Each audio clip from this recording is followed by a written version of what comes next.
Hello, welcome to the latest edition of Behind the Mask.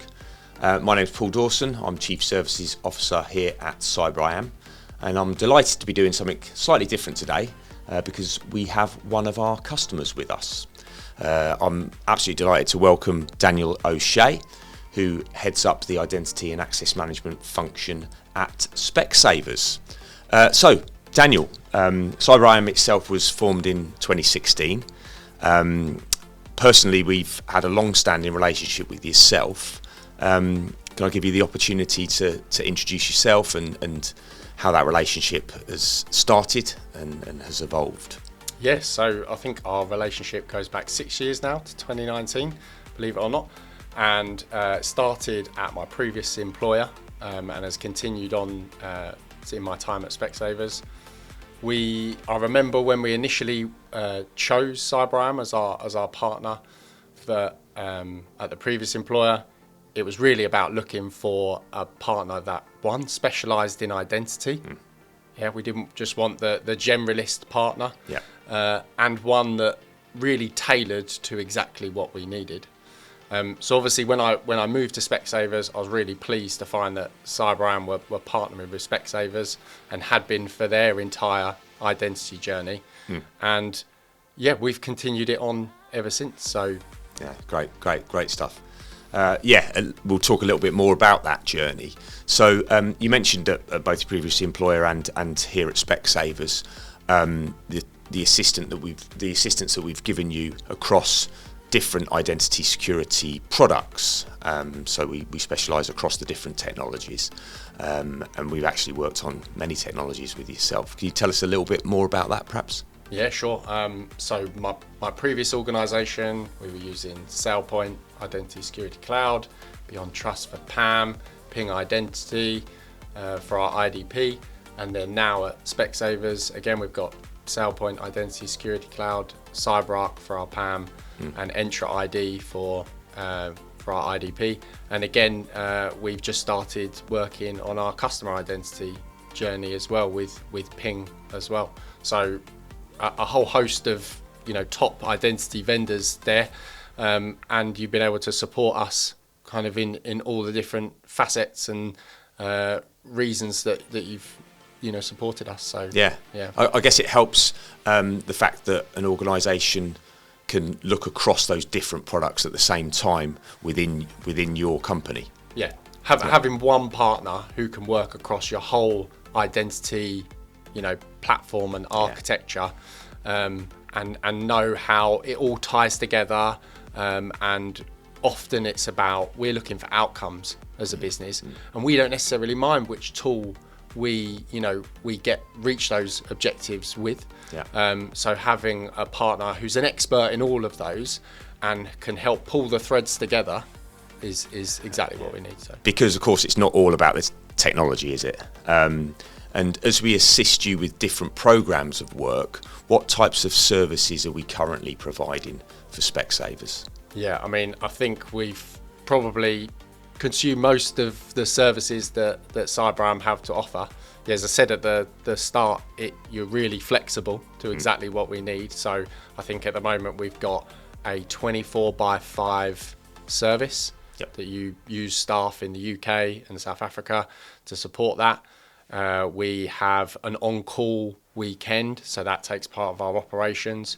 You've assisted us with an application onboarding factory to bring more apps and services and integrate those across our identity platforms. And we've also currently coming to the end of an assessment, a maturity assessment, looking at that current state and future state and helping us build out a future roadmap. Yeah. So all of those services are key as a global team that supports the end-to-end of identity at Specsavers. To have a partner who can support us with the assessment at the start of the journey all the way through to that 24/7 and supporting our global organisation, it's absolutely key to enable us to scale up and scale down and to run a service that can cater for a global organisation. That's great, thanks. And that's absolutely something that we like to pride ourselves being able, regardless of what position in your identity security journey, we can assist and flex to assist in that way. So that's a really good story. Thanks, Daniel. We like to refer to this relationship that we have as a partnership rather than a sort of supplier-consumer relationship. What do you think sort of helps drive that partnership? I mean, I think relationship and people is the start. I think we share the same mentality at Specsavers in terms of, people need to sort of share the same ethos and want to interact with the company and what they're all about. And I think we share a lot of that with CyberIAM. So in the years that I've worked with CyberIAM, the people who have, been on our account, shall we say, we've really got to know them, and they really become part of our wider team. So as well as obviously the expertise that each of those individuals bring. And I would, tip my hat to the great work that CyberIAM do in training and developing their staff, because they always come to the table at Specsavers with, the top level of expertise in identity, which is exactly what we need. Yeah, I think that's great. I think we've got a nice cultural fit between our two organisations, which obviously helps towards a strong partnership. And if I may, I've got a couple of little examples that just relatively recently we've worked together on, Daniel. Yeah. We in CyberIAM had a slight resourcing challenge with the 24/5 service, offshoring some of that work. And you weren't challenging me to resolve that as a provider, you were assisting me to resolve that, and we came to a solution that worked for your business together. And I think that really, really talked to it being a partnership rather than a one-way relationship. So I'm very appreciative of that. Additionally, we've worked recently on a roadmap for you. And again, that was very much a joint effort. And I think that talks very nicely to the way that we've built this partnership. Yeah, absolutely. I think the roadmap work that we've done is, and hopefully we'll get a chance to do a little bit more today, this afternoon, but is that, we as an identity team in-house do not hold all the knowledge, and I am more than happy to work with our vendor partners or, CyberIAM to expand our horizons and tell us about all the things that we just don't know about. And help us to get to where we want to go faster and easier. So I'm all for partnerships like we have together. Great stuff. So that actually brings me on nicely to the next question that I was going to pose, Daniel, which was sort of outside of our day-to-day relationship. Now, I know that Specs are quite a forward-looking business in terms of identity, and I know that you stay close to the ground with what's going on in the industry. So what's exciting you at the moment about where you can take Specs and what's happening more broadly? Yeah, plenty to be excited about, I think. Obviously, we've got AI, which is going to come as both something we need to go and protect for our organisations, but then on the flip side, it's going to enable some of what we do and to do it better. Yeah. So that's the big one. I guess we're still, 2025 for us is still about protecting our cloud platforms. We still have work to do. It's, vast, and, we're always playing catch up with whatever technology is hot at the moment. Yeah. So we're still doing that, but we really want to move towards machine identity, obviously including agentic AI.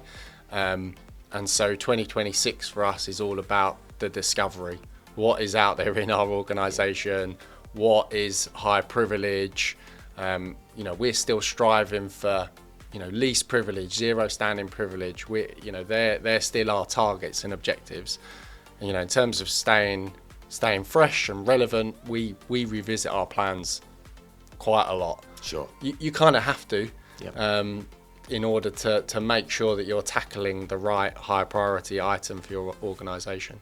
Yeah, I mean, obviously based on our experience, we'd love to continue to be part of that journey with you, and look at how visibility of what's going on in your environment can then actually drive to putting the controls around it to truly secure Specsavers identity platforms.